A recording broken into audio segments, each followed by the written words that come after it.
this thing. Okay, so what I wanted to share is today mostly theory part, but I wanted to include some of the question also, but mostly theory. I don't know how much I can go through. If I am not able to go through some of the parts today, I will go through tomorrow. Okay, so we will start with something about known thing. So do you see that yes, last class I gave some ideas about normal subgroup. So it's better to start with that. It's kind of a linking. In the last class, I told you about normal subgroup, how the normal subgroup, even though you can connect from the abelianness, non-abelian groups. So we will start studying about normal. In fact, it's recalling, not really studying, recalling about normal subgroup and understanding a normal subgroup from another way so that we can understand characteristic subgroup.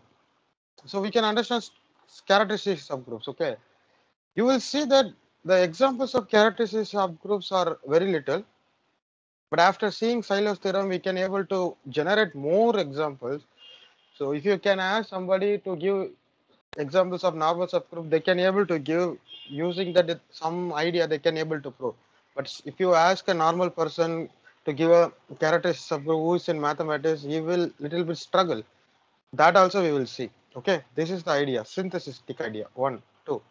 Then we will see definition of simple group, and from the definition you see that not simple is much more natural than simple. Though we call simple, it will be justified in later classes. I don't know, maybe in PhD why this kind of groups are called simple, but not simple is much more easier to understand. Once you understand more about not simple, you can understand more about simple groups. Okay, and that is my idea.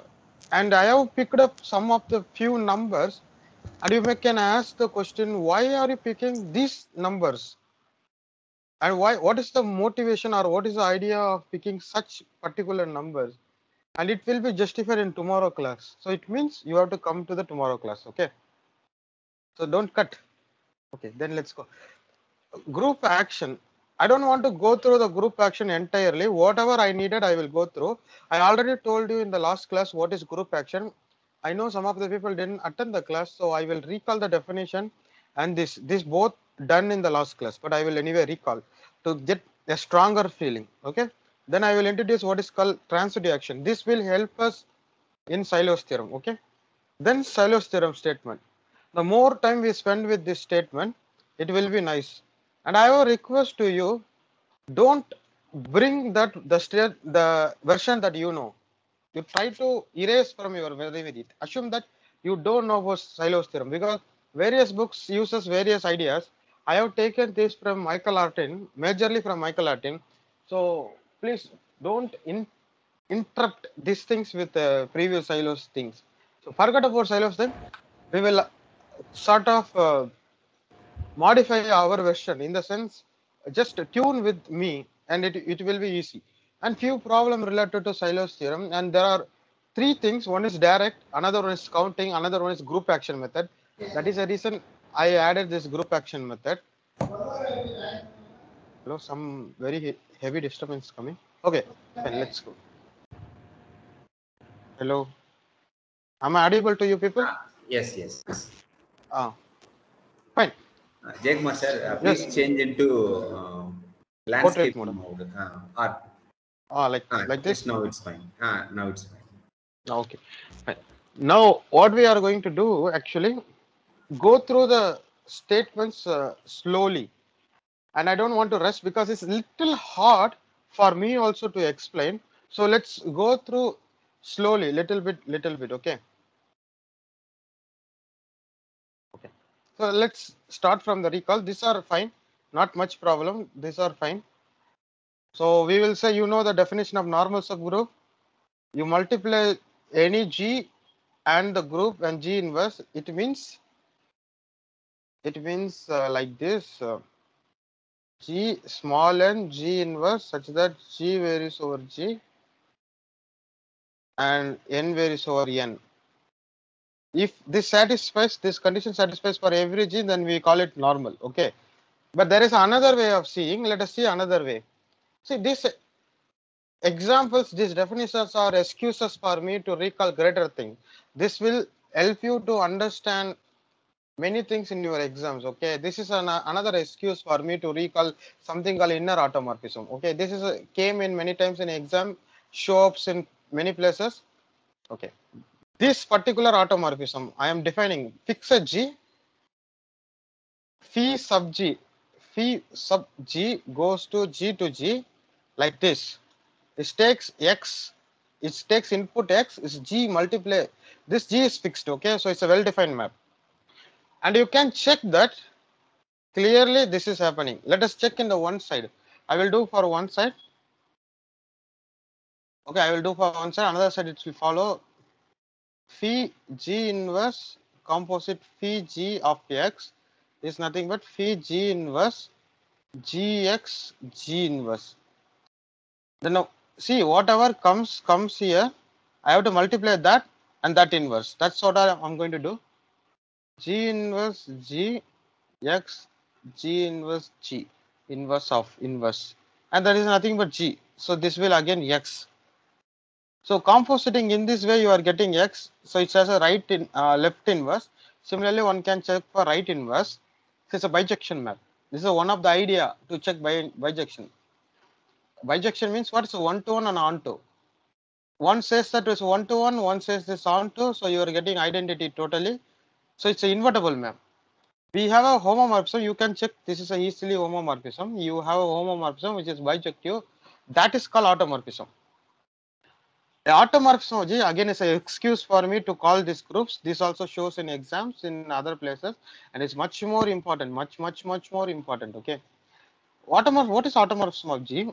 Automorphism of G, the group G is bijective homomorphism. It's a injective and a surjective, so hence bijective homomorphism. It's homomorphism having a great condition when it's injective and bijective. Those, if you take, it's called automorphism, and if you compose it to automorphism, you will get another automorphism. So it's a group under function composition. This is a very important group, and these particular maps are called inner automorphism. Okay, let us recall again. Our normal subgroup definition is this: G and G inverse. That's what I written little bit fancily.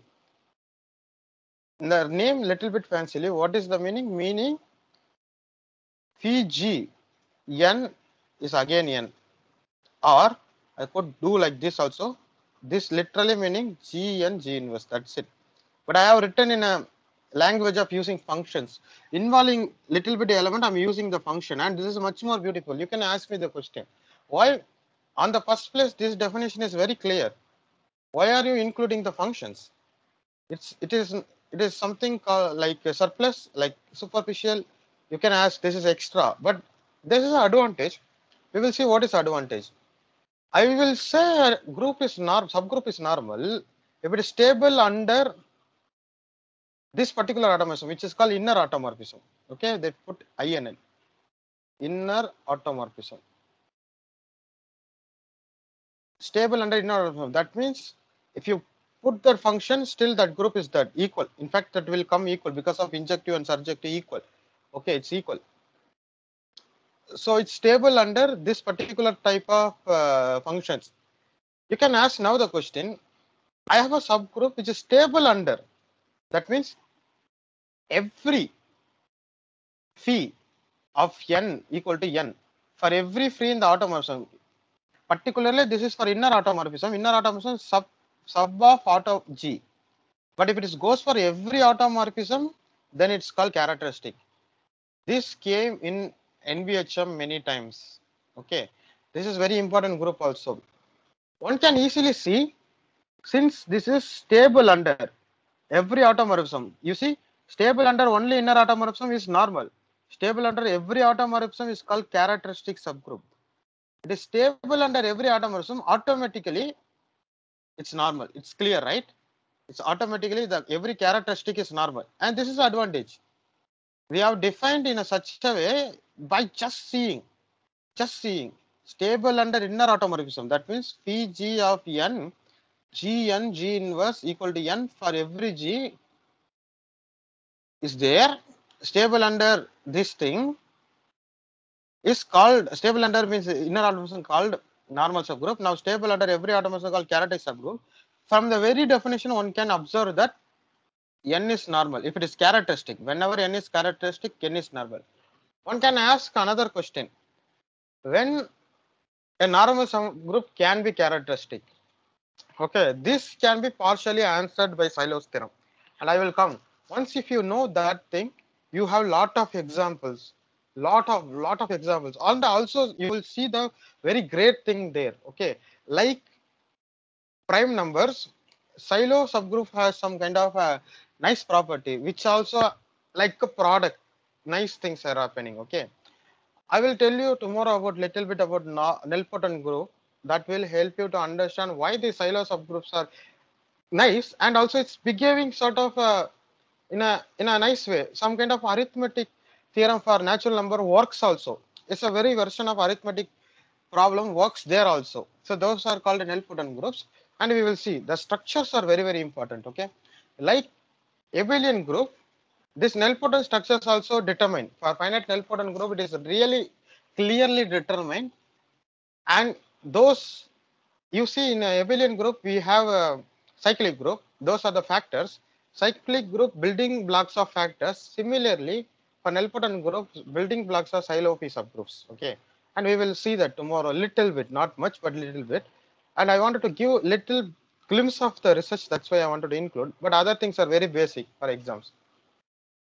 So, in the point of view, let's account a nice fact about characteristic subgroup.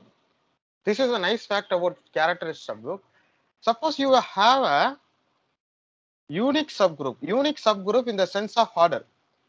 In a group G, you take a group G, and in the group you have a subgroup, and whose order of H. Let's say K. In the kth order, there is only one subgroup H, only one subgroup. Remember that I'm not saying that there are no other subgroups. I'm saying you take a K, and only one subgroup is there on the K order, and that subgroup is unique in that sense only. Then it is characteristic. How? Let's see how. So this is one of the good thing. I'm not assuming here G is infinite or finite. It may be infinite, maybe infinite. I don't know. But this is finite. I'm saying H is finite. Okay, let's see how. Okay. I wanted to show phi H equal to H for every phi belongs to automorphism of G. This is the definition of characteristic subgroup, right? If it's stable under every automorphism, then it's kind. This is a question. This is the question we are having, but it is true. Why? We have to use this fact. The order of phi H. Remember that phi is one-to-one and onto map. It's a surjective and injective. So bijective. So it preserves the order. So it has the same order because of the bijectionness. It preserves the order. The order is same. Hence, this must be H because of the uniqueness. We said no, it is unique. We said this is unique because of the uniqueness. Exactly, this is H. So that implies phi of H equal to H for every phi belongs to odd. That's a very simple thing. But you see, this will play a great role in Sylow's theorem. And you will see this is the one of the thing. Maybe this is easy, but this is one of the thing will say something great about the Sylow P subgroup. In fact, Sylow P subgroup is normal if and only if characteristic. This both normal and the characteristic thing there agrees. So that particular subgroups are very important, right? So that's why I'm trusting. I'm giving a hint from here. You have to listen very carefully. Okay. Nice. I hope that you will listen carefully. Okay. That's what I accounted here. This unique order fact will help us in Sylow P subgroups. Once you see that two things are agreeing, and those kind of Sylow group subgroup automatically becomes characteristic. And you have a lot of examples. And that's how we will generate examples of characteristic, and which I know, maybe there are some ways, but which I know. Okay. So these are the fact. Okay. So now I will just summarize what we understood. We understood a little bit about normal subgroup, the definition of normal subgroup and characteristic subgroup. Now we will account few facts about normal subgroup which are known. You can recall it. First of all, the group, the one, and the whole group G, it's normal. In fact, that is characteristic also, because you take any automorphism, you take identity to identity, so it's characteristic. I said normal, in fact, it's slash characteristic. Characteristic. G must be G because it's automorphism of G. So characteristic is automatically normal. It cannot go beyond G because G is the full group. Okay, the full. I'm not talking about some small subgroup. So this is a trivial thing. But anyway, but we have to account the trivial. We should not give less respect, because those things are going to help us in later things. So we should give equal amount of respect to the trivial. Okay, but focus or non-trivial thing. Okay, and this is also, in every group, every normal subgroup is, every subgroup is normal. In fact, that those are, normal. Yeah. So this, you see this phi G of n is nothing but G n G inverse, but in abelian group is G inverse n because of the commutativity. So just n. So in every subgroup is normal. Okay. And this is also another fact, you must know this by your BSc or somewhere in MSc. If A, B are in the same coset, coset means right coset, I'm saying, right? Left coset, I'm saying. So this is equal to this, they are in the same coset, or B inverse A belongs to H. All are same. So this is a very known fact which I wanted to emphasize it. Once you know something is normal, why we are studying about normal subgroup? Because it has a very nice property that the quotient group G by H, this becomes group. In fact, this H becomes kernel of some homomorphism. In fact, that homomorphism is a projection, we can say. So that's not a much like, it's not that important, but anyway, I'm saying we can define a quotient group. First, G is bigger, H is smaller, G by H is smaller, G is bigger. So understanding this H and GH may help us to understand this. That's the idea. Okay, G is bigger. One can go for H is smaller and G by H is smaller, but if you product those things, the order is same. So one can understand. This is the wish we have. That's why we are interested in studying that. Okay. Now this is also known fact. This is called indexes to H is normal, and you know why? The right coset and the left coset, you can show that equal. So the index 2 is H is normal. That's very important thing. Okay, the index 2 thing. And there are some. This is last class I did. If somebody not come, just listen now. If F G to H be a group homomorphism, and this kernel of S is a normal subgroup of G, this symbol stands for normal subgroup, and you have a normal subgroup here, then you can pull back normal subgroup here. The pullback is a normal subgroup here. Okay, and in fact, every normal subgroup here actually pull back some normal subgroup here, and one can go from here to here, here to here. Okay, okay. If it is onto homomorphism, in fact, that's needed. If it is not onto, but still these things are making sense. Okay. Now, definition of a simple group. Okay. From now, you should be very careful, clear. It seems easy, but there are some point of time it will confuse us very much. It will confuse us deeply, very much. Okay. So listen carefully, and I want your complete attention and even energy towards this. Okay, because we are going to deal today and tomorrow about the simple groups. Once we are dealing enough with this, we can classify some of the groups. And in Demit and Foote, it's a section that classification of a small order subgroups and a middle order subgroups. If you know those two things, you are very good at group theory. Okay, and that will help you to understand other things. So this classification thing, you should pay attention. This is because this is a core part of algebra.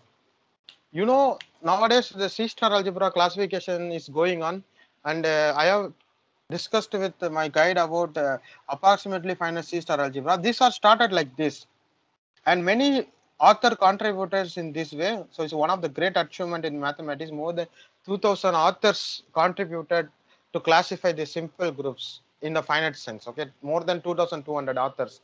So one should pay such a respect to them, and for that we will start in that way. Okay. So a simple group is a very simple definition. It has precisely two normal subgroup. Okay. From that it is clear simple group is not order 1. If order 1 it cannot have a 2 subgroup, but it's not order 1. Simple group is precisely having two normal subgroup. Okay. So first example, I am insisting you have to start from a very simple case. So for us, very simple case is cyclic, and Zn is exactly simple. It has precisely two things, right? And we know thing. If D divides n, there exists Zd inside Zn, and they say precisely two things. So if D divides n, and that should correspond to 1 and correspond to n. If such a two divisor only exists for a number, that must be prime, right? So somewhat the simple resembling prime, at least in the case. And if you have a prime number, you can attach Zp. That is simple. And if it is simple, it must be prime. That's what is saying that. And again telling you this result D divides n, there exists Zd, unique subgroup. In fact, unique subgroup inside Zn. Okay, this fact we are going to use Zn. So that means we have only two normal subgroup. It must be like 1 and is like n. And there exists a number which divisible by 1 and itself, then it must be prime. So this what? So these are the first example. You should have a nice examples to understand. And if you make some statement on your own, you first check in those example whether it is working. Once it is working, then you can try for a general problem. Without checking it's working for a nice set of example, trying in general, it is very, very dangerous.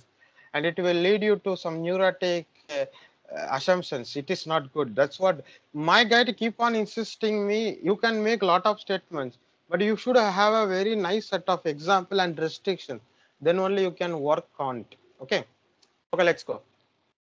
This is I will come whatever whenever I need it, because this time it is not good to recall. I will come whenever it is needed. Okay. And okay, now let's go.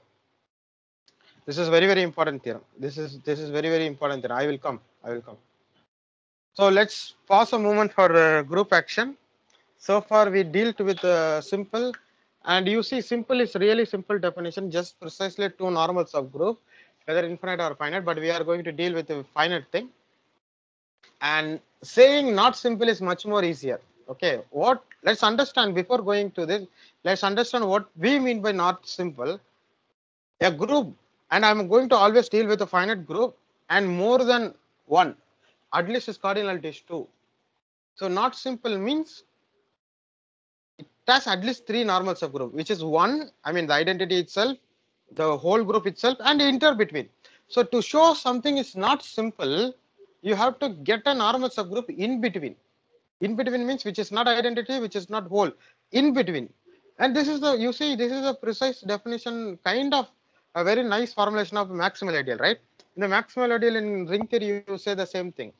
Maximal ideal, you should not have a in between ideal, right? To show something is not a maximal ideal, you have to produce something contains this and proper, same thing, which is not identity, which is not whole group. In between, there is a normal subgroup. And if you show that, the group is not simple. So far, we know about Zns. Zp's are simple for P is prime. And we don't have much example, and kind of is wanted to see what are the nice example in composite order. We know it's prime, then it's easy, it's cyclic. Every group of order prime, like Lagrange's theorem, is cyclic. So it's not that like interesting. So we wanted to understand, is there any simple group of order composite, not prime? If it is prime, it is easy. Okay. So for that we need Sylow's theorem. For that I need a group action little bit. I already told you what is group action, even though formally we will try to do group action now. And whatever I wanted, I will develop. Okay, let's see. A group action is actually a function from G cross X to X, and it should be non-empty. This X is a function. Here, like everything is tuple. So the first identity of X is X for every X. As I said last time, this identity does not move anywhere. This X, they act on trivially. This is called trivial action. Okay, trivially. So does not move anything. Okay. First you do with G2, move this X with G2, then G1 is same as you multiply G1, G2 in G and you will get G3, then move X, it's same. When is doing in a group, then you are acting is same as act, then you act. And you see this is the element in X. Once you act it, it's an element in X. You see, once you act it, you will get an element in X. Okay. You do it in the group or here, or do it in one by one, it's same thing. It's called group action. And equivalently, group action, this is a much more nice definition, giving a homomorphism. Just giving a homomorphism. Okay, just giving homomorphism to X. What is Sx? Is a X to X bijection. That's it. If it is n, if the order is n, then it's Sn. This Sx is Sn. Sorry. This Sx is Sn. And you know this n is n factorial. Okay, this is very much important. Using this group action, after understanding this orbit stabilizer, you can do many things. So let us understand orbit stabilizer. Orbit means fix a x and stabilizer also fixing x. Orbit of x, fix a x, then you collect all the y looks like this, g comma x. So simply you change the g, the first coordinate, fixing the second coordinate, whatever number you are getting. For example, in a graphical language, you are doing x, then related to y, and this related to this related to this related to this. Suppose this guy related to somewhere, first you can go to G1 using this, then G2. So that is exactly the thing we have, right? First G2 to X go where and G1. That's why I want the definition. First you have X, then go here Y. Suppose there is a Z which is related to G2, here G1, and you can go G2, G1 to here, direct relation. So it's sort of a equivalence relation. One can prove this orbit is an equivalence relation, and one can prove orbit is equivalence relation. Okay, it's equivalence relation, and that will split everything into orbit of X and distinct orbit.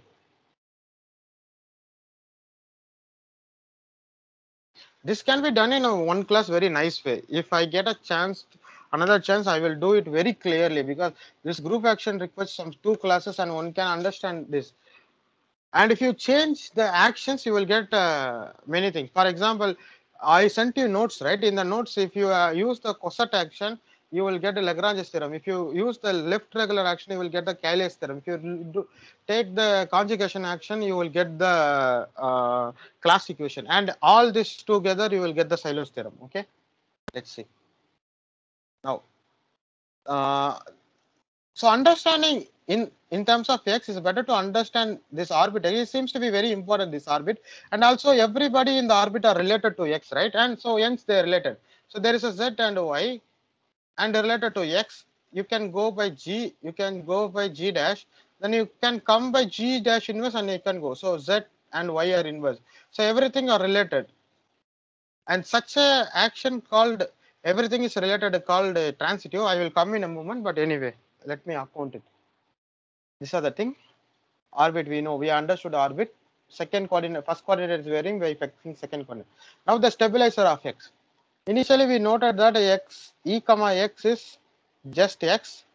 This condition says that E does not do anything against X. E just simply leaves the X just like that. Okay. And you see that I'm collecting all the G which does not do anything against X, like E. It works like E. That is called stabilizer. And one can prove it and try to prove, please. This is indeed a subgroup of G. Indeed a subgroup of G. Okay. Now the orbit stabilizer theorem. The theorem which connect orbit stabilizer. Remember, this is just a set. So far, this is just a set. There is no group structure yet. This is just a set. So the orbit stabilizer theorem says that G over stabilizer of X isomorphic to orbit of X. In a sense of set, it's a bijection. Just there is a bijection. G by stabilizer of X is nothing but A step X. This is like left cosets. This is left causes. Left causes. Each left causes there is a x. I mean there is a y. For each y there is a left causes. Okay. For here, let's take this is h. H is identity, right? In this group. I mean it's not a group. So far, if it is normal subgroup, then it's group. But H is sort of identity coset, and this correspondent to X. Okay. And this is the thing. That's it. So once you know it is not group still, but if it is turned to be normal subgroup, one can give a group structure using the bijection. So it's more or less it's enough to study this kind of things. Okay. So if we wanted to, we started with a general definition and we said what is orbit, and using the orbit we splitted everything. So it's enough to study piece by piece. You see, this is a great thing. You start with a generally, then you come back to smaller pieces, and we say that to understand the general thing, it's enough to understand the piece by piece.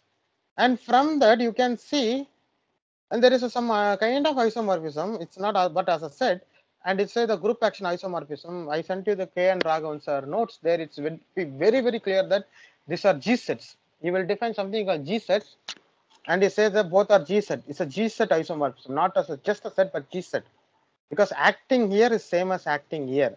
So instead of understanding this, you can understand this. And also you will make another reduction. Instead of understanding all of this, you can understand little bit less. So it's complete classification of group action piece by piece. So in general, if you wanted to understand the action, it will be like R of X. Then once you understand here, then it's nothing but step G by step of X, and understand here, go back. Okay. You see, this is the research glimpse. If you don't understand, it is okay, fine, no problem. You will understand at some point of time. In the finite set, in a finite setup, what is the meaning of finite setup? This is what much more important to me. All of these things are not important, but this is much more important. The order of G is nothing but multiplication of these two, the stabilizer into orbit. This is what I want. If you don't know much things, just understand this one. This will do for us. Okay. In the finite setup, the order of G is nothing but stabilizer of X times orbit of X. If the stabilizer of X and orbit of X is finite, G must be finite. If G infinite, one must be infinite. Okay, from that it's clear. So finite setup is much more good for us. So this is called Arbi stabilizer formula. Many people call it the Arbi stabilizer formula. Okay, this Arbi stabilizer formula is much more important to us. Okay, so you know what is orbit, you know what is stabilizer. Again, I will recall the orbit. You fix X, vary the G here, then you will get the orbit. Stabilizer, you collect all this thing, which does not do anything. Just this is called stabilizer. Okay. As I said, what is transitive action? Only one orbit. You are splitting this X, right? Splitting this X. There is a only one OX, then it's called transitive action. That's it. But I have written the definition. When group action is said to be transitive, if there is any pair of X and Y, there is G connecting this. This blah blah statement is clear statement. But for us, let us understand just one orbit, only one orbit. There are no two orbits, just one orbit. It is precisely the statement. Okay, just one orbit. Think about this. And I like to understand everything in a smaller terms. Okay, not really in a this way, precise way. And one can be precise after this. One can be precise. And this is nowhere I am suppressing anything, but we are understanding in a different way. That's it. Okay. So transitive means what? Just one orbit, and it will be very helpful. When this orbit is more than or equal to 2, then it will be nice and interesting. And note the point. I will do thing tomorrow. Note that point. Okay, let's go. So the main aim. Okay, I will give you 2 minutes. I mean 2 minutes pause. Just recall what are the things you see. Just look at this. Understand the orbit and stabilizer definition. I will pause for 2 minutes.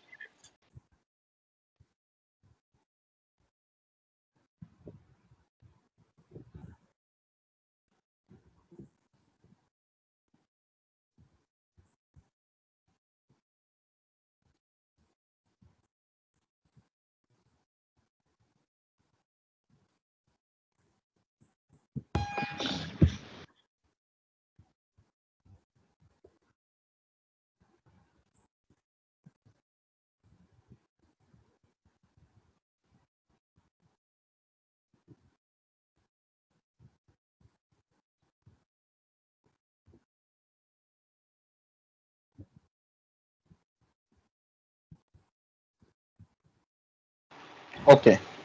I hope that you are understanding this. Just understand that orbit stable as a formula. That will do for us. That will do for us. It's enough. Okay, it's enough. So the group order is nothing but orbit of X order into stabilizer of X. Okay. So calling it order is not good. So it's a cardinality because OX is really not a group. So let's call it cardinality. Okay. What is our main aim today? Today, main aim is mostly we are trying to say the group is not simple. So not simple means using Silos theorem idea, the virtue of the Silos theorem, the goodness of the Silos theorem. We are trying to say a group is not simple. Okay, there are three things involved. No, I know the many techniques. Four techniques I know. The last technique I won't able to teach because that required a lot of ideas. But at least I wanted to teach you three things. First one is direct. Just seeing that you can understand a group is not simple. Second one is counting idea. Third one is group action idea. And fourth one is taking the kernel and seeing it idea. Okay, these three things are very important. I mean, the four things really important. But last trick, I will give you the reference. You can study it. I don't want to give you the reference. I mean, sorry, the lecture. It takes little more time in this. But these three things I will teach you, and I will teach you why this direct method will not work and what one should do if the direct method is not work. How one can go for other two techniques. Okay. So for that, let's see the Silos theorem one by one. Let's understand the Silos theorem slowly, and this is the core part of my lecture today. If you able to understand these three statements, the lecture will be success. Okay, that's it. That's a minimal criteria. I consider the lecture is successful if you can understand this three statement. Okay. Okay, let us understand the three statement. The first is Silos theorem. This is called existence of Silo P subgroup. Okay, it's not much helpful, only for existential purpose, but computing purpose is not at all needed. But even though, as a respect, we will understand. Okay, and I want everyone to give the same respect as to think. You will see there is a corollary which is much more useful than this, but without existence, nothing can be done. Okay, let's understand this. Let's G be a finite sub. Before that, am I audible clearly to you people? Am I Yes, audible? sir. Yes, Yes, sir. sir. Yes, sir. Yes, sir. Yes, sir. Fine, very good. The first Silos theorem, let's understand clearly. If you can understand these three Silos theorem, it will be nice. And I'm writing in a way, in a particular way. Okay, n is written as p power alpha into m. This p power alpha is maximally taken. We use this term maximally taken. It cannot be written, but saying is very nice. Maximally taken. For that, they use this number theory. If you go and ask a number theory people, you will be very happy to explain this. What is this? This is p power alpha dividing n, but not p power alpha plus 1. Okay, that is same as saying that whatever the m after p power alpha and the p is 1. Okay, the same as saying it is a number theoretical term. This is very useful. Okay, it's the same as saying the GCD between m and p is 1. And you have written in a group or in a particular way. What is the way? You taken the maximal p out and m. Okay. Then there exists a subgroup of order G p power alpha. It's something great. Okay. People, let's understand some historical background of this. People ask the converse of Lagrange theorem. Many people ask you. It's very easy, very intuitive to ask the converse of Lagrange theorem. What is Lagrange theorem? Lagrange theorem says, suppose in a finite group, in a finite setup, you have a subgroup, then order of G divided as order of subgroup device, order of subgroup device order of G. And people ask the thing, if I give you a divisor of the group, I will give you the group and I will give you the divisor. Can you give me a subgroup of that order? It is not possible, and you will see why it is not possible. And it's very more, it will be very hilarious. For that, we have to do a lot of things. It is very, very hilarious. For that, the simple groups will be helpful. Okay. But very nice example is there, A4, which is 12, and you can see that there is no order of 6, no subgroup of order 6, no subgroup of order 6. Okay, if you can argue that if there is a subgroup of order 6, that will be normal, and then you can argue many things using the structure of A12, and we will see about A12 little bit. Maybe tomorrow we will see how to classify of order 8. Okay, I will give you some great idea, and we are already done in some way.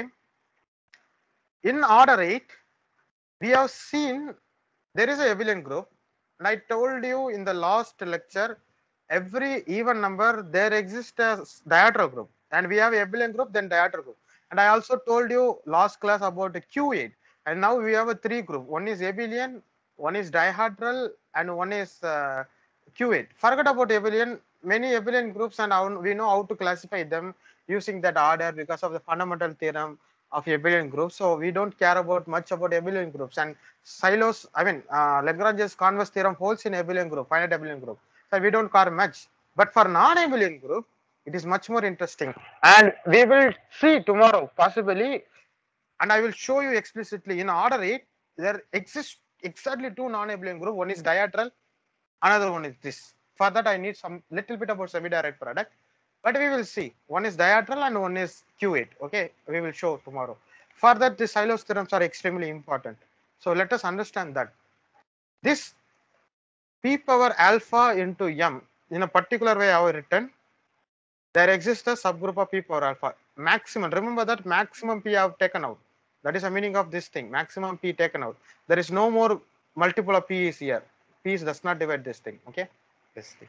And that particular subgroup calls Sylow p subgroup. Sometimes p Sylow subgroup. Whichever term you are comfortable, as just call it the maximal. Remember that the word maximal is not written here because it's too not good to write it here, but we use in our rough term maximal p. So some maximal in a sense. Okay, in a sense, you can ask why I don't want to use the maximal, because there exists a group containing the Sylow p subgroup which is more than that. So if you consider in the order, it is not maximal, but still accounting the word or linking the word, it will be nice. It's a maximal in a sense with respect to p, you can get that. Okay, so such a groups are called p Sylow subgroups or Sylow p subgroup, whatever the way you want to call, just call, it's up to you. Now the chart. So the second thing, this needs explanation. This needs explanation, certainly. What do I mean? And now the group action started showing. Okay, the group action started showing. Let us understand this. So far I have told you everything in a different way, and for why I included group action, because of this. Let us understand this. I have a, this says that any two p Sylow subgroups are conjugate. Let's say I have a H p corresponding p n, the group order written p power alpha into m, and there is a H, let's say H1, H2. H is a p Sylow, just we are considering only p Sylow, not q Sylow or anything. P Sylow, and there is H2, and these two are related. How they are related? H2 can be obtained from G H G inverse. This is what it says. Any two Sylow subgroup are conjugated. And more explanation needed. I will tell you what is literally saying. Pinpointedly saying, find a one Sylow subgroup. Find one Sylow subgroup. Okay, it's saying that. So this theorem saying just find one Sylow subgroup. Then multiply G inverse such that G varies over G. This is exactly the set of Sylow subgroups. Exactly what this says that. Anyway, the 2 is tempting to go for only 2, but this says that find one Sylow subgroup, Sylow p subgroup, multiply G by pre, multiply the post, multiply like this, conjugate. This is called conjugate. Any two p Sylow subgroup conjugated, so you find the one p Sylow subgroup, take all the conjugates and you will get all the p Sylow subgroups. Okay, so you see somewhat it is related to this. In a way, this lecture constructed in that way. You see this inner automorphism. This inner automorphism seems to play a role, and you must have noticed that the group action part is somewhere else, the normal subgroup is somewhere else, but it got linked to everything nicely linked together. Okay, this inner automorphism seems to play. Okay, I have rewritten the fact. So what it says, you find one p Silo subgroup, then take all the image of inner automorphism. Those are all the p Silo subgroups. Okay, this is called NP, or maybe we call say p Silo P. All the p Silo subgroups are the image of inner automorphism. That's it. It's the same thing. It's a element wise I am written here, the thing wise I am written. Okay, so it will help us to understand. Okay, this is not the corollary becomes very easy. What is a corollary? This corollary proof I will write it here. I will write it here. The proof for this corollary. Remember that Silo P subgroup is unique. Then it is normal. What is Silo P subgroup? I have a Silo P subgroup H. Assume that is unique. Assume it is unique. Unique in a given order. That means there exists only one Silo P subgroup of order mod H or cardinality H. And we know all other Silo subgroups looks like this, right? From here. Looks like this. That is nothing but H again. Because the assumption of unique. That's it. That's the proof. We know there is a Silo P subgroup. If there is another Silo P subgroup and which is linked here, which is nothing but G H G inverse is fancily written. That's it. It's equal. I will start with a p Silo subgroup, other p Silo subgroup related by this, and which is this, which is again H because of this uniqueness. So it is unique implies normal. That's exactly the thing. Let's see, normal implies unique. What is the normality? Normal means GH equal to H. And I know from second Silo's theorem, everything looks like phi G. So there is only one. That's it. This is the proof. Two proof. We can able to capture this proof in some box. You see, once you understand the idea, everything is literally turning. Recall the fact, normal subgroup. Normal subgroup. This is characteristic. Okay, that's not important to us. The normal subgroup. Stable under phi G. That's what I'm using here. What I'm using. If it is unique, then phi G H. In fact, this is the uniqueness is a characteristic. But it's okay. We don't want to get into that trouble. But anyway, if it is unique, all other Silo subgroups are looks like this, and particular GH G inverse looks like this. So normal, but normal because of this. You know, every Silo subgroup is like this. Then it is normal. Normality says this, and there is only one Silo subgroup, and that is something great. Something great is happening. Great. What is a great? You start with a Silo P subgroup, and you have a normal subgroup. That the subgroup is normal. Implies unique, right? You just now we saw implies unique. Okay, just now we saw normality implies uniqueness. Uniqueness implies characteristic that we saw. That's only one theorem in the characteristic we saw. Recall it. Let's recall. While telling about the characteristic subgroup, okay, while telling about the characteristic subgroup, I told you only one thing. What is the thing? Unique order in the sense, and it is characteristic. That is what here. Okay. Unique implies normal. Normal implies unique. So the normal implies unique. Unique implies characteristic. Characteristic implies normal. You see, all these three ideas coincide here. Normal, unique, characteristic. Normal, unique, characteristic. Normality helps to understand uniqueness, just only one, and that one is characteristic, hence normal. So all these three together is says. See, remember that this says about kind of a quality. GH G inverse, you have to go through the quality. This is quantity, it's much literally quantity. One or not, just quantity. Tell me one or not, that's it. I don't care about everything. Just tell me one or not. It's a quantity. It's a quality. This quality somewhere linked to quantity, and exactly that point. Of course, in a such a sense, this is also quantity, but in a way, quality and quantity meeting, and that point is very important. This quantity, uniqueness quantity, and the quality of normality and characteristic quality comes. So for mathematics people, quantity much more easily handleable. So just unique, one or not. If it is one, it's going to be normal, it's going to be characteristic, and we are going to deal with only normal. I mean, we are going to deal with only p-Sylow subgroup. Forget about it, because I told you, in nilpotent sense, p-Sylow subgroups are the building blocks. So let us understand p-Sylow subgroup exactly the way we understood the cyclic. For the cyclic, and that will give you the abelian. For c-Sylow, that will give you the nilpotent. There is a nice definition in nilpotent, but I will give you a different definition so that we can understand very much, and you can enjoy that. Of course, for finiteness, finite. For not infinite, I'm going to deal with only finite. Okay. See, this all things are very nice. So unique or not, that's a great thing. This is great, something nice. Okay. Let's understand the Sachs-Silius theorem. And once you let us understand Sachs-Silius theorem, then I will work out known simple problems along with some greater problem. Okay, let's work out simple problem along with greater problem. Okay. This third Silius theorem.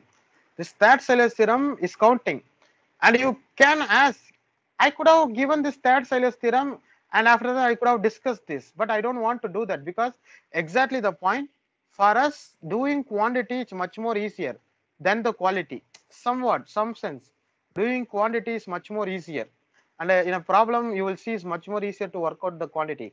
And the third Silius theorem talking about the quantity, so we have to give more respect on this, more respect on this. Okay, let us understand. Let NP be the number of p-Sylow subgroup, just number of p-Sylow. How many p-Sylow subgroups are there? Because that is our concern, right? If it is unique, then nice, it's characteristic, it is normal. So let us see the number of p-Sylow subgroup. The NP denotes the number of p-Sylow, n sub p. Okay, n sub p. That's congruent to 1 mod p, and that divides this m. When you return this m, I mean the n, the cardinality of the group, in p power alpha into m format, then NP divides this M. Okay. In Galilean, they say they divide this NP divides the N, but much more than this true, not about, forget about this, this guy is true. Okay. You have to do little bit number 3 and understand this, but one can do directly. This N, I mean this NP divides M. Okay. It's going to be very nice. Okay. So again, I'm telling you the number of p-Sylow subgroups satisfies two things. There is a one equation is satisfies and one. This gives some restriction on NP. Once you understand this restriction, and one can go. Okay. Now I will go for problems. Okay. Now onwards problems. Okay. Now onwards problems. At the end of the lecture, I will go through this factor groups, and we will try to classify the order 6. Maybe today we will try to classify, and I'll see the power of the Sylow subgroup.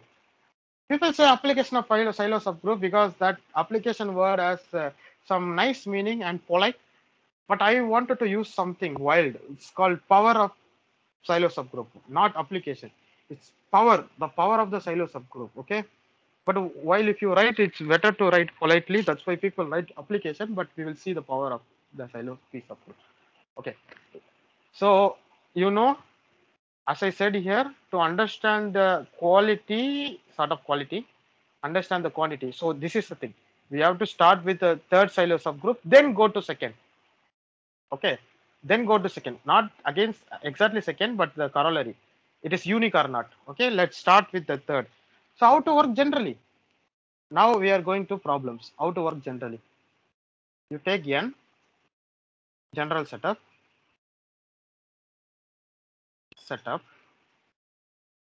First, you will give a n natural number, and if it is greater than 2, I mean greater than or equal to 2, then it's interesting. So you first decompose it, P1 alpha 1, P2 alpha 2, PR alpha R. So this is a natural this decomposition, right? And also assume that P1, P2, P3, all the written in a nice order so that we don't have a confusion. For example, take 56 is 2 cube into 3. I written 2 and after 3. Okay, I written 2 after 3 like that. So the smaller will come first and the bigger will come next. And this is a nice way. It's a unique way of writing. This is arithmetic theorem of fundamental theorem of arithmetics. Okay. The given n, first you decompose like this.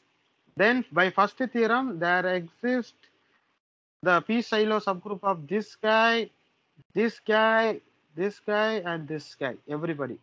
So we have to start with the third. 1 mod p1 and this np divides p2 alpha 2 p or alpha remaining. Just accept this remaining all. Okay. And we will give some idea. np2 congruent to 1 mod p2 and this np2 divides p1 alpha 1 p3 not p2 remaining except this remaining all like this it can go. Okay, now we will start to work out practically. This is a general setup I told you. Now we practically work out with this. We are going to really work out maybe today or tomorrow about this, guys. Clearly, carefully going to work. You can have a question for what this guy, the lecturer chooses, the speaker chooses this numbers. There should be some reason, right? I will tell you the reason tomorrow, but I am going to deal with this and another thing. But the lecturer chooses this number for some certain reason, and that certain reason will be clear tomorrow. And I already gave a hint in this lecture about why did I choose this kind of number. I hinted actually. Okay, the entire lecture, if you see in a one glimpse, you will see why this particular numbers comes up. Why not other numbers? Okay, fine. Maybe why not 6, why not 10, why not 7, why not 21? Why this kind of things comes? Okay, let us work with a smaller number instead of working here. First, let's work with a smaller number. You know that I told you, no, we should work with the smaller things so that we can go for the greater things. Some kind of phenomena or some regression or something follow. So we should work out with a smaller number. Okay. Okay, let's work out. As I said, the group order is given. Take 2 into 3. N2 congruent to 1 mod 2. And N2 divides, forget about 2, divides 3, 3 power 1. Okay. So there are possibility 1 or 3. And you see this equation satisfied by both the thing. That's why I put X. And you see N3 congruent to 1 mod 3. Forget about 2. Forget about 3. Forget about 3. And 2 is divides 1 or 2. But this 2 does not satisfy by this equation. Correct? So there is a only one 3. The group corresponding to order 3 is only 1. So that means by second silo, the 3 silo is normal. Let's say call it H. So the H is 3 and normal. And if it is 3, it is not trivial, right? It's not 1. It is not trivial. It's not trivial. And it is not full. The full group is 6. So it is not simple. So any group of order 6, group of order 6 is not simple. You see the beauty of this. The beauty, in fact, if you take any order 6 group and take any order 3 group, subgroup, that will become characteristic. Okay, so the beauty of this, just we are not saying anything about the group. All we know about the order of the group, and we can say something great. It is simple, it is not simple, and any subgroup of 3 must be unique, like this kind of thing. Okay, if you not really accommodated with my way of this thing, you just will be tuned. 1 or 2 or 3 more example, you will get tuned. Okay, this is called direct method. Directly you will see you will get the answer. We are getting the answer. I'm not talking about this, but I'm getting answer here. Okay. And a comet, if it is non-abelian, it will be 3. If it is not abelian, and the abelian or not abelian will be decided by 1 or 3. If it is 1, it is abelian. If it is 3, it's not abelian. Okay. Okay. Let's go. Let's go for 10. 8, I wanted to talk about tomorrow. That's what I'm not doing. 8. After 6, one can go for 7. Before 6, everything is abelian. I left it. For 6, I started it. 7, prime number abelian. 8 is tomorrow we are going to talk. 9 is abelian because 3 square. And 10 is we are now dealing with 10. 2 into 5. So the n2 congruent to 1 mod 2, the corresponding p silo like number of p silo subgroup, and it satisfies, forget about this, 5 power 1. So 1 or 5 from here I am concluding because it's divisible by 5, 1 or 5. So you see this both satisfied by the equation. So I don't know much. But here n5 congruent to 1 mod 5 and divisible by this. n5 divides this. It's 1 or 2. But 2 is not satisfied this. So it says that the group corresponding to order 5 is normal. Let's call it H. H is 5. So H is normal in G. You take any normal subgroup, any order 10 subgroup, in fact, particularly D to 5. The corresponding 5 thing is normal and it is unique. Because of normal, it is unique. Silo says that you cannot find another 5 order subgroup. And it is not simple because this is not just 1, it is 5, and the whole total order is more than 5.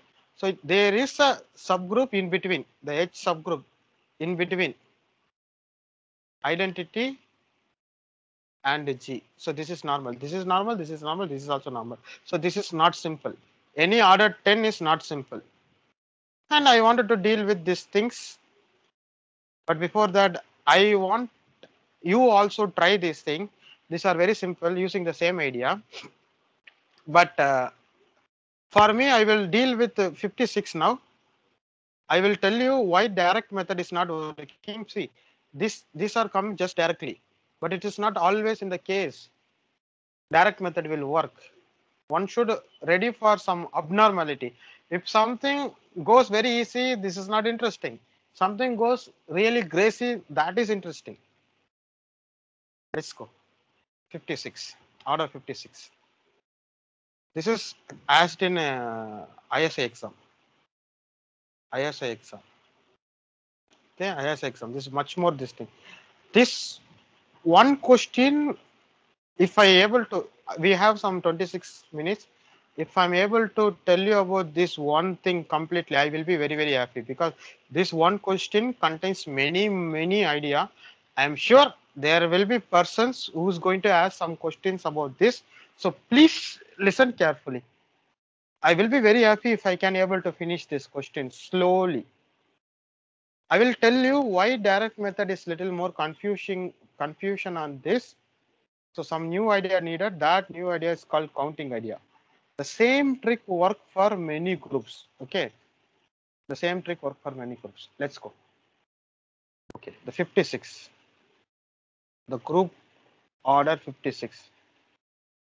Whether this is simple or not. Climb. Group order 56 is not simple.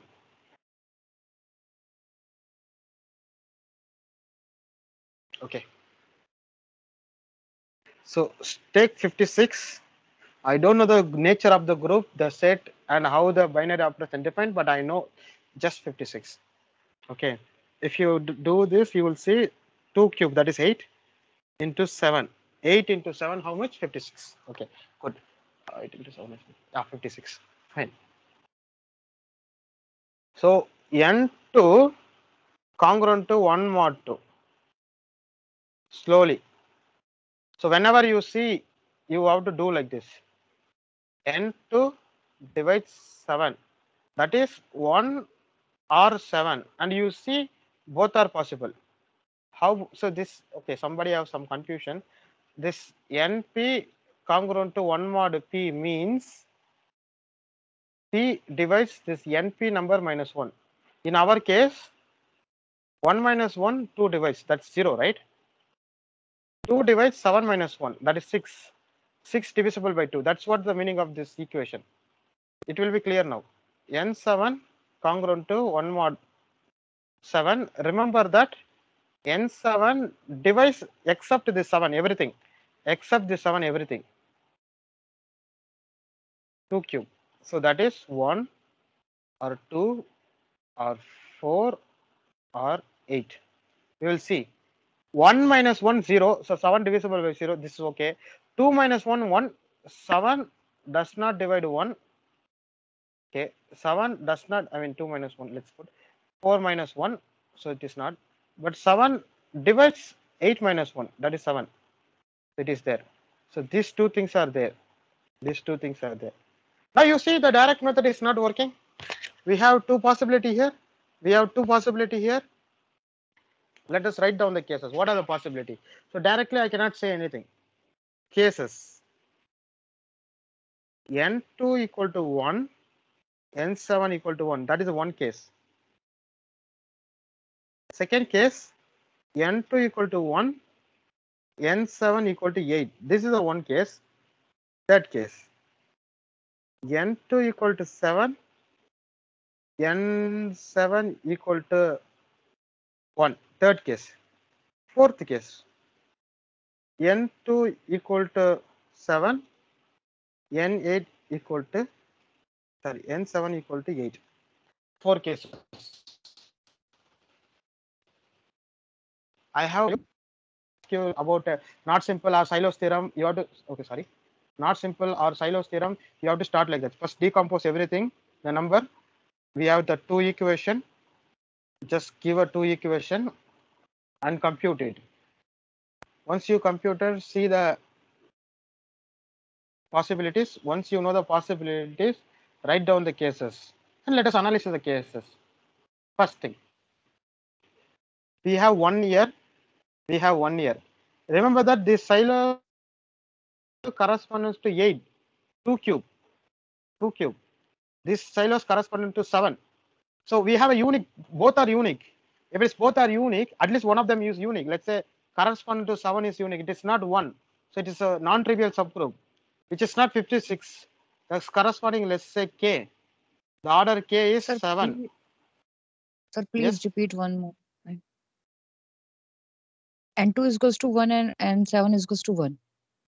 Case first. One more. Please repeat this. If N2, yeah, I will tell you. If N2 is 1, N7 is 1. Both are unique, right? Just one, only one. That means there is only one Sylow subgroup of order 2 cube. There is only one Sylow subgroup of order 7. Just only one. One because of one. The number, the N7 is how many Sylow subgroup you have of order 7. There is only one. If it is N7, let's take the K. Let's take K, this 7. This K is normal subgroup of G because just one, right? The second Sylow's theorem said that if it is unique normal, normal is unique. Unique and normal, normal and unique. I'm using the uniqueness.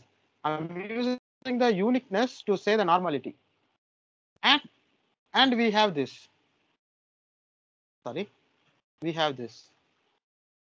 Since this is order 7, this is proper. And this is 56, this is 7, this is 1. So you can see that this is proper. So we have found out a normal subgroup which is non-trivial, which is proper. So G is not simple. In the case. For this case, see the normal. Here we have a normal. It's 2 cube. Okay, remember that it's a 2 cube thing. It's a 8 order. So let's call it H. The order of H is 8, and we have H, a subgroup G, a sub 1 is there, which is proper, and the uniqueness, this uniqueness says this is normal in G. Again, recalling the second Sylow statement, the corollary, unique means normal means unique. I'm using uniqueness to say normal.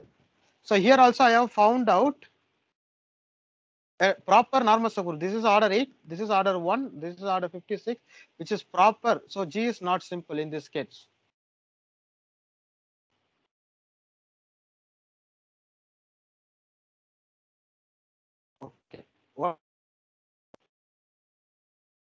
What about the third case? N7 is 1.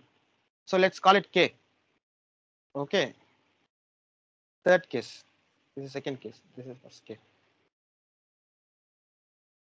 Okay, which is proper because it's order 7 and there is only one, it's normal. So G is not simple. Same idea will come again and again and again. Same idea. So unique normal and the order is 7. It says that this is proper and non-trivial. Trivial group order is 1.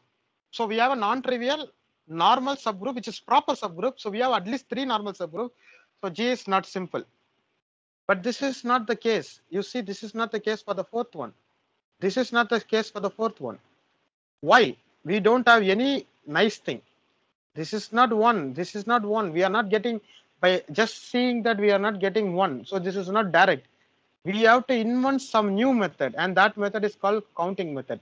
So let us consider only 3. Let us consider the case 4. Case 4 closely. Okay, what is the thing?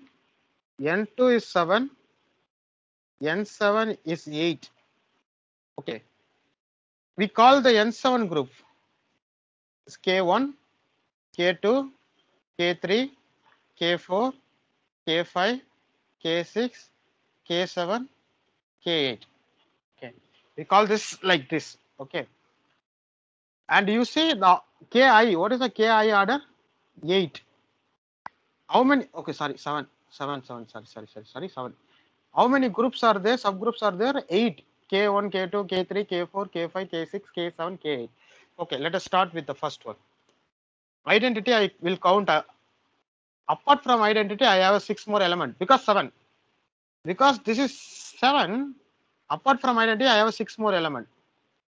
Since I have counted the identity, I have 6 more element. I have 6 more elements, 6 more elements, 6 more elements, 6 more elements, 6 more elements, 6 more elements. Because I counted the identity. This is corresponding to identity. But there may be repetition, right? I cannot just directly add this thing. There may be repetition.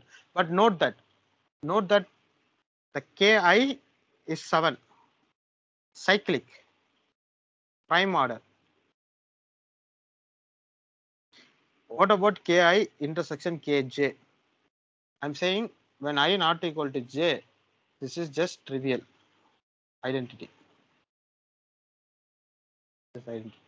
What do I mean?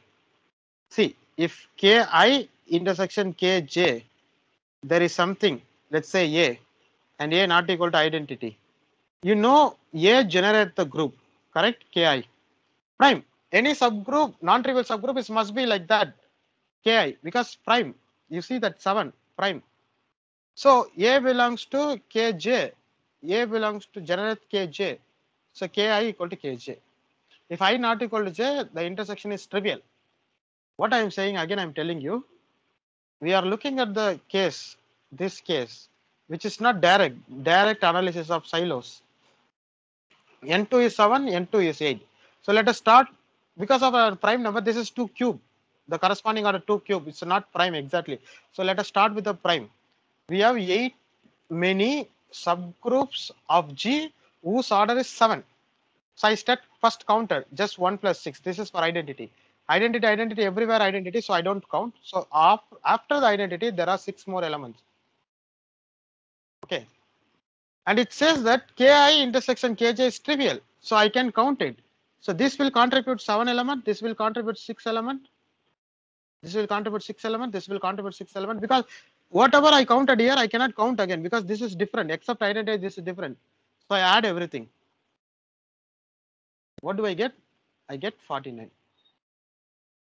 Again, I'm telling you, there are this many subgroups, 7 subgroups, 1, 2, 3, 4. Each will contribute 6 elements along with identity. Except identity, there is no coincidence. So I will count here 7 elements, then identity I don't count, then there is a 6 element. Identity I don't count, then there is a 6 element. There is a 6 element, 6 element, 6 element. So this counting telling me 49 elements totally. Okay. Now let's come back to N2 is 7. Let's come back to N2 is 7. So I have H1, H2, H3, H4, H5, H6, H7. And each HI is 2 cube. It's 8. So let us consider this, the two thing only. I have identity 1 plus 7 element because it's order 8. Total 8. Identity 1 and 7 element. Okay. Now already we have 49 element. I don't count the identity. We have 7 element. Why this 7 element apart from the 49 element? I have to justify. These are belongs to H1. H1. Order of H1 is 2 cube equal to 8. So order of each H divides 2 cube. That implies order of H is 1 or okay, let's say non-trivial. Is multiple of 2. 2 if H is not trivial. H is not trivial, right? Because it's device this. So, but here we counted only for prime. Every element here is like order 7, non-trivial element, order 7, order 7, order 7. Everything generates order 7. So these are identity plus order 7 element. And apart from that, we have that order 2 element. So totally we are getting 58 element. But remember, there are many subgroups again. And they are different. These are different. There will be element here which is not here, right? So we have in H2, there will be an element which is not in H1. Otherwise, everything is same. If everything here is here, that means everything is same. But in H2, there will be one element. If that one element, if I add, that will contribute to 58. Sorry, sir, this is 56. I'm sorry. That will contribute to 56 plus 1. So we are getting 57. Remember that we have started with 56. Now we are getting 57. How come it's possible? How it's possible? It is not possible. So this case is not possible. I will explain again. I will explain again.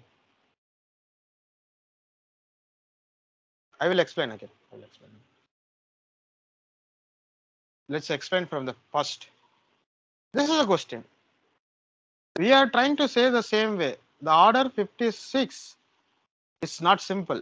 Once suppose somebody asks you, first you will decompose it into primes. Okay, into primes. And understand it one by one. First 2 is there, 2 silo subgroup is there, and count it. 7 silo subgroup is count. Let's do the 2 silo subgroup. N2 congruent to 1 mod 2, that is the first equation. Second equation, N2 divides 7, second equation. Then from here we are getting 1 or 7. Only 2 possibility, right? This is prime number. And if you fix in this equation, both are satisfied. Fine. Similarly, N7 congruent to 1 mod 7. N7 2 cube. Okay. So from this, I can understand divisors up to 1, 2, 4, 8. Because 8, totally 8. Divisors of 8. 1 is possible. 1 minus 1 is 0. 7 divides 0. 2 is not possible. 4 is not possible. But 8 is possible. Correct? 8 is possible. So N7 congruent to 1 mod 8. Sorry, 1 mod 7. So we have 4 possibilities. 1, 1, 1, 7, 1, 8, 7, 1, 7, 8. That's what I have written here. There are 4 cases.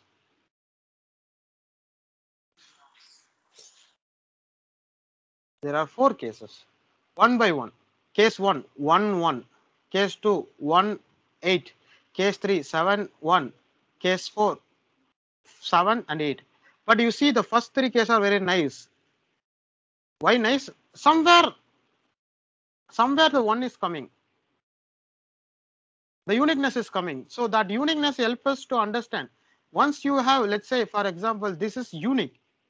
This is unique. So the K is 7. This is normal. Because of uniqueness, normality is same as far as if you consider silo P subgroup. And it is 7, which is not 1, which is not 56.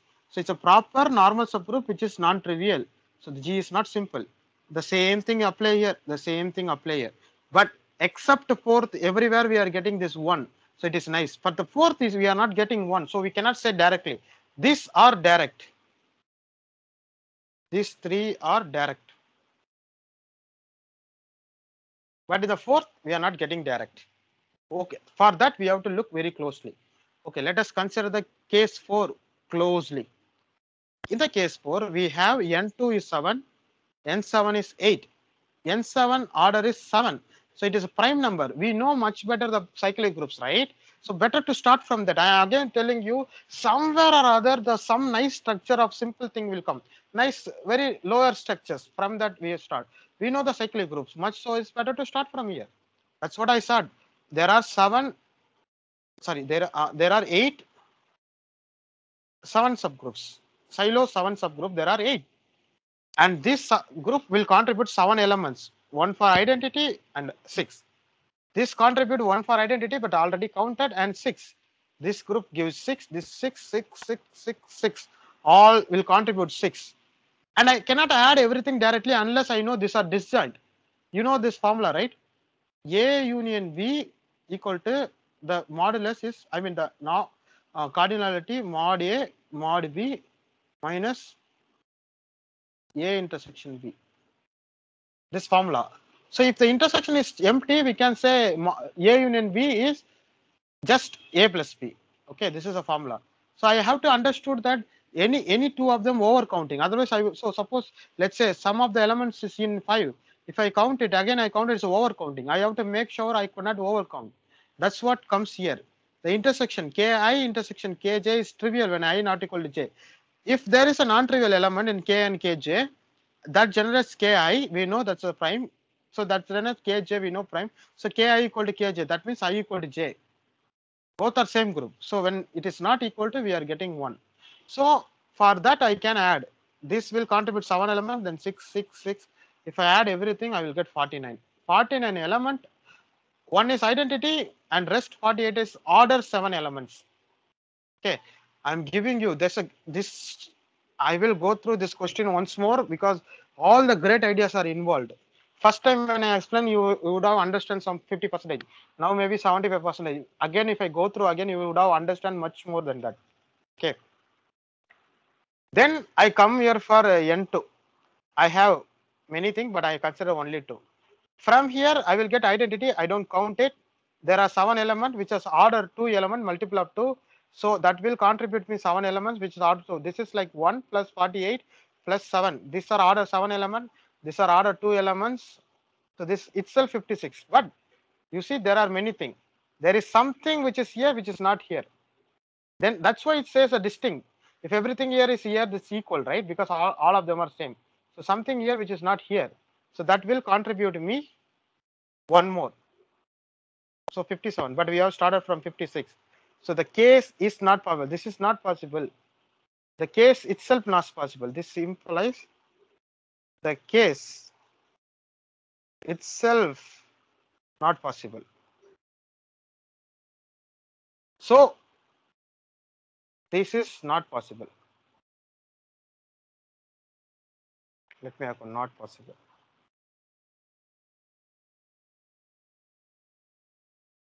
Not possible. Okay. Write it clearly. Not possible. Okay. Here, let me explain once more and I will tell you what are the great ideas there. So in this one question, you do all this calculation, you arrive this thing, that much is clear. So these 3s are direct. Only we are looking at fourth. In the fourth, what we are doing. So I am also giving you idea how to calculate the order of, suppose if the given number 10 to be a prime, and p silo. Suppose that's corresponding is p silo. That means when you decompose the number p1 alpha 1 like that, when you get some pi alpha equal to 1, just pi, somewhere pi, just pi. Okay, when you decompose the n, p1 alpha 1 pi, this is just 1, pr alpha r. These are very interesting. When the prime appeared just like that, those are very interesting. Those are very, very, very interesting. Very, very interesting. So for that, using the silos idea, using the silo formulas, we can able to calculate how many order that particular prime. Okay, if it is appear like just one, we can able to calculate. Okay, I have read a paper and I gave a a talk in IIT Madras. Many Ramanujan people, IIT people attended the talk. In the talk, I used these things. Okay, this type of groups are very nice, very important. Okay, what type of group? When you decompose n, you will get p like primes, just primes, just primes, just prime. N equal to p1, p2, just prime. These are called square free numbers. Square free numbers. Okay. In number 3, square free numbers are very, very important. The groups corresponding to square free has some implicit intrinsic connection with these things. Okay. So there are some papers, recent papers. It came around in I think 2012 or something. Recent paper which is about the square free groups. Okay, the corresponding number is square free. So this is the idea is involving here. Whenever the prime is like singly appear, you can do the silos things. Okay, and come back. This is a great idea. Okay. So I hopefully wanted to maybe teach one more problem of this related this thing, and I think I don't have a time, so maybe we can pause it. Finally, I wanted to Sir, say yes. Give me can 2 you please minutes. tell how can we teach Give me 3 57 minutes. from 56? Okay, Give sir. me 3 minutes. I wanted to complete something. Then we will discuss. I am here in my home, so I can go for long. So Okay. so far, what we did, we have understood something not simple, right? Something not simple, and I wanted to try. Look at this thing. I will share the notes. No problem. Look at this thing. Look at this thing. I have written everything. So 56 I have discussed. Can you please just do for silos analysis at least the first part? The first part I'm saying that this thing, right? N2 congruent to 1 mod 2, N2 divides this 3 for this. This kind of things at least you should do. So for each and every group, this is a task tomorrow while coming. For all this, please do this calculation and come up with what are the possible thing. What are the possible thing? This the first part. Okay, we did 3 parts. First, what is the first part? Calculation part. Second part, analyzing part. Third part, deep analysis. There are 3 part in the question. At least you should do the first part. For each and every this thing, you should do the first part. I will be very happy because I'm not going to do that tomorrow. It will be time wasting. At least the first part. And now you can ask any question related to how to do this. I will help you. And one more thing, I wanted to give you hint. Why the speaker, that me consider only these numbers. Okay. I gave you the hint. The hint is I looking for first simple group of composite order. Prime order we know that's Z3. Composite order, and that is nothing but A5. And the order of A5 is 60. And exactly for this reason. In a way, what I am saying, tomorrow what we are going to do, we are going to write 1 up to 59. Up to 59. Just 1, 2, 3 like 59. So 1 is not counted anyway. So 2 to 59 tomorrow. And we are going to say this is not simple. 3 is, forget of the prime. Any composite number between 1 to 59. We are going to say that order is not simple. So for that, we have to come up with the general ideas, right? Not this going to help. 1 by 1 is not going to help. So we have to come up with a general idea like PQ, PQR, P square Q, like those kind of general idea we have to come out. And you will see these theorems are naturally appearing. Doing 1 by 1 is not good. Doing 1 by 1 is not good. And you will see that exactly this is not fitting into PQ categories. This is not fitting into PQ categories. That's what this kind of thing requires individual attention. This kind of guys require individual attention. That's why I have written. The speaker have written. If you don't understand my statement, it is okay. Tomorrow it will be much more clear. Okay. Now we can stop the recording and you can ask the questions. Okay. Hello, sir. If we can Sir, stop the 1 second. We can confirm the recording.